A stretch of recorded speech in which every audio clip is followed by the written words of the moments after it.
Καλημέρα σε όλες και σε όλους. Θέλω να ξεκινήσω ευχαριστώντας τους προσκεκλημένους που είστε σήμερα εδώ, ανταποκρινόμενοι στην πρόσκλησή μας, αθλητές, Ολυμπιονίκες, ομοσπονδίες. Θέλω να ξεκινήσω με κάτι το οποίο θα κρατήσετε μέσα σας, γιατί θα είναι συγκριτικό με αυτό που θα συμβεί στο μέλλον. Δεσμεύομαι ότι του χρόνου, όταν θα κάνουμε το αντίστοιχο συνέδριο, η αίθουσα θα είναι κατάμεστη. Δικαιολογείται απόλυτα, και το θεωρώ ως ξάφνιασμα ή μάλλον ως κάτι το σύνηθες, ένα Υπουργείο να εξαγγέλει ένα συνέδριο, και μάλιστα τριήμερο. Ίσως η δική μας δυνατότητα επικοινωνίας δεν ήταν αρκετή για να συνειδητοποιήσει ο κόσμος του αθλητισμού τι είναι αυτό το συνέδριο. Είναι κάτι διαφορετικό. Δεν είναι ούτε τα τυπικά αυτά συνέδρια και οι συζητήσεις που διεξάγονται για λόγους τυπικότητας ή για λόγους μιας επικοινωνιακής προσπάθειας, ούτε ένα σύνηθες μια διαδικαστικού χαρακτήρα συνάντηση μεταξύ ενός κλάδου για να συζητήσουμε ένα συγκεκριμένο πρόβλημα. Θέλω λοιπόν να ξεκινήσω λέγοντας ότι στο Υπουργείο Αθλητισμού αυτό θεωρείται ένα νέο ξεκίνημα σε μια νέα πρωτοβουλία, καινοτόμο τη χαρακτηρίζω, που από εδώ και στο εξής, κάθε χρόνο θεσμοθετούμε ένα τριήμερο συνέδριο. Μέσα σε αυτό το συνέδριο θα τοποθετείται όλος ο μεγάλος όγκος των πληροφοριών, των ιδεών, των προτάσεων, των σκέψεων για τον αθλητισμό. Υπάρχει κάτι τέτοιο σήμερα? Απάντηση όχι. Δεν έχει γίνει ποτέ μέχρι σήμερα. Και τα ακούτε από έναν άνθρωπο που ξέρετε από την πρώτη στιγμή ότι δεν είχα ιδιαίτερη σχέση με τον αθλητισμό, όμως είδατε ότι σε λίγο που θα κλείσουμε τα 2 χρόνια, η απογραφή αυτής της διετίας ίσως συγκριτικά είναι η πιο πλούσια που υπήρξε. Και δεν το λέω επειδή είμαι στο βήμα εγώ και έχω την τιμή να ηγούμε του Υπουργείου Αθλητισμού, το λέω γιατί πραγματικά η απογραφή και η αποτίμηση του έργου είναι πάρα πολύ σημαντική, αλλά έχουμε μπροστά μας και πολλές ακόμα πολύ σημαντικές προκλήσεις, οι οποίες δεν έχουν συζητηθεί σε επίπεδο αθλητισμού ακόμα. Υπάρχουν προκλήσεις οι οποίες είναι ανοιχτές και δεν έχουν συζητηθεί? Βεβαίως. Θα ήθελα να ξεκινήσω με την αποτίμηση ενός έργου, το οποίο σε 3 γραμμές θα προσπαθήσω πολύ σύντομα, για να μην κουράσω γιατί είναι πολύ γνωστά, να δικαιολογήσω αυτό τον υπερβολικό τρόπο με τον οποίο τοποθετήθηκα για αυτά τα 2 χρόνια. 2 χρόνια που μαζί συνδημιουργήσαμε 3 νομοθετικές πρωτοβουλίες, που θυμίζω και οι 3 νομοθετικές πρωτοβουλίες στη Βουλή ψηφίστηκαν από όλα τα κόμματα, δεν είναι κάτι απλό. Δεύτερον, πρωτοβουλίες οι οποίες είχαν να κάνουν με 3 κορυφαίες μεταρρυθμιστικού χαρακτήρα παρεμβάσεις. Παρέμβαση πρώτη. Ήταν η μέρα που πάτησα το πόδι μου στο Υπουργείο και αντιμετώπισα αυτό που για 40 χρόνια ήταν η απλή τυπική υπογραφή, η ασφάλεια των αθλητικών εγκαταστάσεων. Θυμάστε, το έχουμε συζητήσει και με τον καθένα και την καθεμία από εσάς, ότι αυτό δεν πέρασε, άλλαξε και σήμερα, μετά τις νομοθετικές πρωτοβουλίες, για πρώτη φορά λέμε ότι τακτοποιείται και βρίσκεται σε φάση τακτοποίησης η ασφάλεια των αθλητικών εγκαταστάσεων. Πρώτον, μπήκε απεινιδωτής, με νόμο πλέον οριζόντια, σε όλες τις αθλητικές εγκαταστάσεις. Δεν ξεκλειδώνει η αθλητική εγκατάσταση αν δεν υπάρχει απεινιδωτής. Δεύτερον, πυρασφάλεια. Ξεκαθαρίσαμε με υπουργική απόφαση ότι δεν ξαναλειτουργεί με θεατές καμία αθλητική εγκατάσταση στην Ελλάδα, αν δεν υπάρχει πυρασφάλεια. Και τρίτον, το ζήτημα της στατικής επάρκειας, το οποίο βρίσκεται σε διαδικασία εξέλιξης. Πρώτη φορά μάθαμε, καθώς έχουμε δώσει προθεσμία μέχρι 36 ότι 5.206 αθλητικά ακίνητα εγκαταστάσεις, 5.206 βρίσκονται σε φάση αξιολόγησης από το Τεχνικό Επιμελητήριο Ελλάδος, συν τον ΟΑΣΠ. Τελειώνει η προθεσμία 36, 11 εκατομμύρια ευρώ στοιχίζει η αξιολόγηση και η μελέτη από τους μηχανικούς, και μετά θα βρούμε το δρόμο μέσα από τον οποίο όλες αυτές οι αθλητικές εγκαταστάσεις, όποιες κριθούν ανεπαρκείς στη στατική επάρκεια, θα ξαναχτιστούν από την αρχή με βάση και κανόνες ασφάλειας. Η δεύτερη μεγάλη παρέμβαση, αυτό από μόνο του είναι μεταρρύθμιση. 40 χρόνια είναι ακανόνιστο τοπίο στο θέμα της ασφάλειας των αθλητικών εγκαταστάσεων, που ακουμπάει αθλητές, προπονητές, παράγοντες, θεατές, όλο τον κόσμο που αγαπά τον αθλητισμό. Δεύτερον, το κρίσιμο ζήτημα, το οποίο αφορά την αθλητική βία. Θυμάμαι χαρακτηριστικά, είχα συζητήσει με αρκετούς τι μπορώ να κάνω το Σεπτέμβριο και τον Οκτώβριο του 2023 για την αθλητική βία. Η μονότονη φράση που άκουσα ήταν ότι δεν μπορώ να κάνω τίποτα γιατί έχουν γίνει όλα. Να το ξαναπώ. Η φράση που μου έλεγαν όλοι ήταν «δεν μπορείς να κάνεις τίποτα γιατί έχουν γίνει όλα, έχουν εξαντληθεί όλα τα όπλα». Και να που αποδεικνύεται ότι στην πράξη δεν είχαν εξαντληθεί όλα τα όπλα απέναντι στη βία, την αθλητική βία.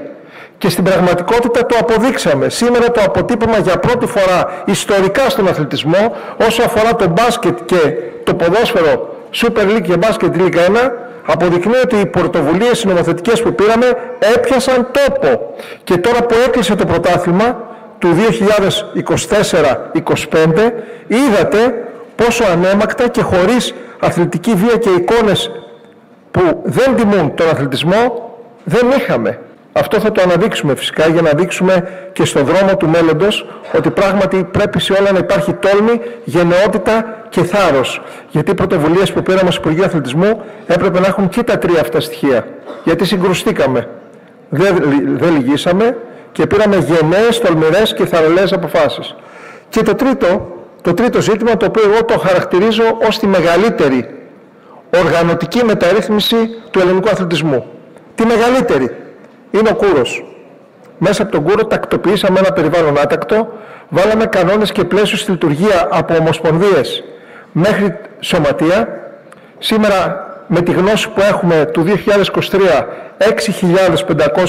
6.533 σωματεία είναι η καρδιά, είναι η βάση του ελληνικού αθλητισμού, 6.533 σωματεία, 412.329 αθλητές, στοιχεία ασύλληπτα, τα οποία δεν τα ήξερε κανείς, 13.494 προπονητές και περιμένουμε τέλος του μήνα, φιλοδοξούμε, έχουμε ετοιμάσει όλα τα στοιχεία του Κούρος 2, θα γίνει παρουσίαση στο ΆΚΑ σε μέρος και ημέρα που θα καλεστείτε και στη βάση αυτή, την ημέρα εκείνη, θα μάθουμε για πρώτη φορά με βάση το 23 τι έχει συμβεί το 24.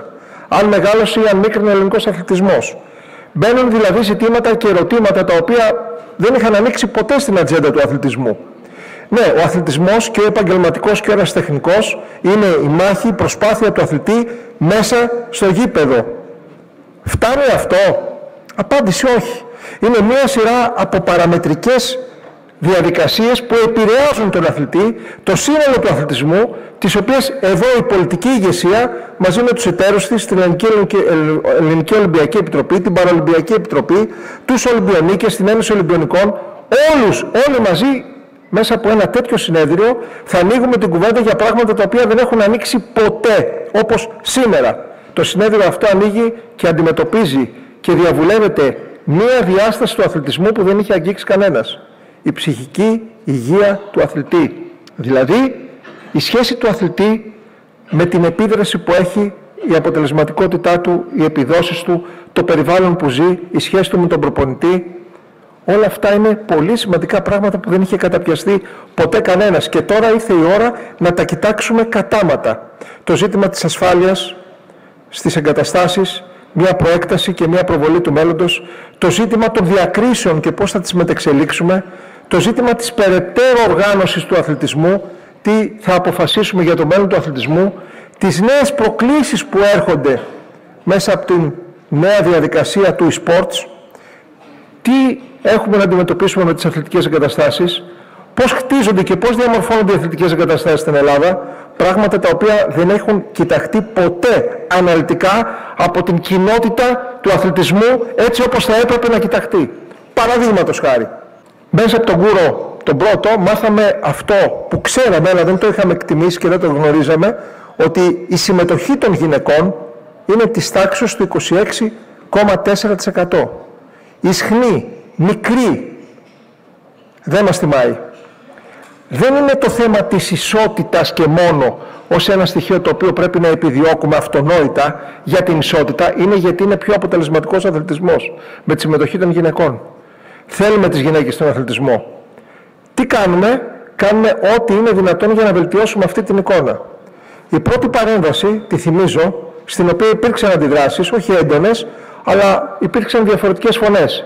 Ήταν η νομοθετική παρέμβαση η τελευταία, βάση του Ιουνίου του 2024, βάση της οποίας για πρώτη φορά μπήκε το 33,3% στις ομοσπονδίες.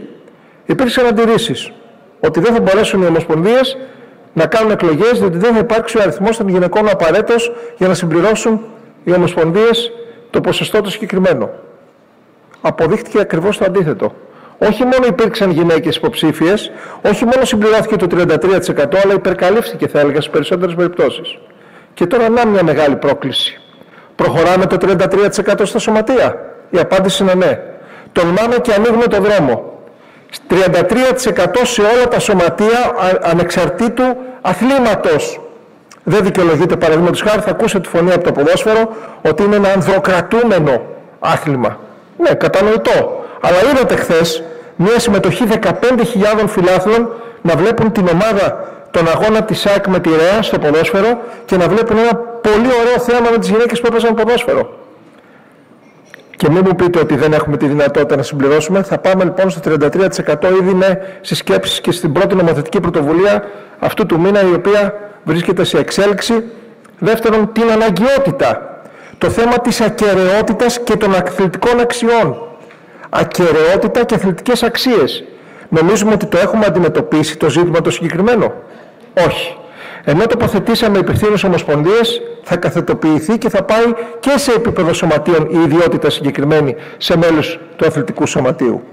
Και η τάξη και η οργάνωση που πρέπει να υπάρξει. Ένα ακατάστατο τοπίο, το οποίο όσο αφορά την οργανωτική πλευρά των σωματείων, που ήταν κάθε 1, 2 ή 3 χρόνια ή 4 όποτε ήθελε ο καθένας να κάνει εκλογές. Θα πάμε πλέον, όπως οργανωμένα υπάρχουν και ομοσπονδίες, αμέσως μετά τους Ολυμπιακούς Αγώνες, πριν τους Ολυμπιακούς Αγώνες, το εξάμηνο το οποίο προηγείται, όλα τα σωματεία θα κάνουν εκλογές.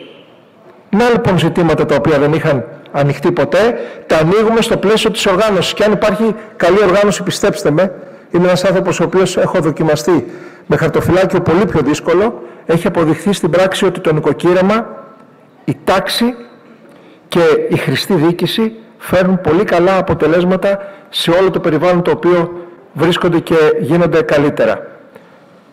Ένα άλλο ζήτημα, το οποίο βρίσκεται σε φάση νομοθετικής επεξεργασίας και είναι έτοιμο να κατατεθεί. 6.533 σωματεία. Αν ρωτήσω κάποιον, χρειάζονται τόσα σωματεία? Δεν θα ξέρω να απαντήσει. Και λογικό αυτό. Υπάρχουν περιοχές της χώρας μας με πάρα πολλά σωματεία που περισσότερο ικανοποιούν και δικαιολογούν την ύπαρξη παραγόντων παρά την ύπαρξη του αθλήματος. Για να μην παρερμηνευτεί, σε καμία περίπτωση δεν πρέπει να θεωρηθεί ότι εννοώ να μειωθούν οι αθλητικοί τομείς. Αλλά σίγουρα είναι ανάγκη να μειωθεί ο παραγοντισμός στα αθλήματα. Και αυτό για να γίνει δεν μπορεί να γίνει με τρόπο απόλυτο ή με τρόπο τον οποίο θα το νομοθετήσουμε εμείς, αλλά αυτό το οποίο νομοθετούμε και είναι σε εξέλιξη είναι για πρώτη φορά ένα θεσμικό πλαίσιο, θα το δείτε σε πολύ σύντομο χρονικό διάστημα, ένα θεσμικό πλαίσιο βάσει του οποίου θα επιτρέπεται και θα κινητροδοτείται η συνένωση των σωματείων ή η απορρόφηση των σωματείων, διατηρώντας τα αθλητικά τμήματα, μειώνοντας τον αριθμό των παραγόντων. Αυτό θα βελτιώσει την κινητικότητα των αθλητών μεταξύ τους, θα δημιουργήσει οικονομίες κλίμακος και στα οικονομικά των σωματείων, αλλά ταυτόχρονα και στις αθλητικές εγκαταστάσεις. Υπάρχουν ζητήματα, αγαπητοί και αγαπητές φίλες και φίλοι, επιτρέψτε μου τον όρο, αθλητές, αθλήτριες, εκπρόσωποι του αθλητισμού, ανοιχτά ζητήματα τα οποία δεν έχουν ανοίξει και δεν έχουν συζητηθεί στο βαθμό, στο μέγεθος που θα έπρεπε. Και επειδή ο αθλητισμός είναι μια ανοιχτή πρόκληση, είναι το βλέμμα στο μέλλον, στηριζόμενο πάντα στις αρχές και στις αξίες του αθλητισμού, βλέποντας τον αθλητισμό στο πιο σημαντικό όπλο και εφόδιο μιας κοινωνίας, κυρίως για τα νέα παιδιά. Έχουμε υποχρέωση να βάλουμε τα δυνατά μας, να παλέψουμε για αυτόν τον αθλητισμό, ειδικά εμείς οι Έλληνες, οι οποίοι έχουμε το μοναδικό προνόμιο να λέμε ότι είμαστε η χώρα που γέννησε τον αθλητισμό, που γέννησε τους Ολυμπιακούς Αγώνες. Είμαι σίγουρος ότι αυτό το συνέδριο θα αποτελέσει το σταθμό που θα μετεξελιχθεί σε μια δεξαμενή συζήτησης, σκέψεων, προκλήσεων, που κάθε χρόνο επί 3 μέρες θα επιλέγουμε μια θεματολογία την οποία θα συζητάμε εδώ αναλυτικά, θα αντλούμε στοιχεία, συμπεράσματα και μετά θα οδηγούμαστε πιθανώς και σε νομοθετική παρέμβαση. Ήρθε η ώρα λοιπόν, και με αυτό κλείνω, αυτό το συνέδριο να γίνει ένα συνέδριο θεσμός, ένα συνέδριο που θα αγκαλιάσει ο αθλητισμός, ένα συνέδριο για τον αθλητισμό, ένα συνέδριο για το μέλλον του αθλητισμού, στον οποίο θα διασταυρώνουμε τα ξύφη των ιδεών μας. Σας ευχαριστώ πολύ. Καλή επιτυχία.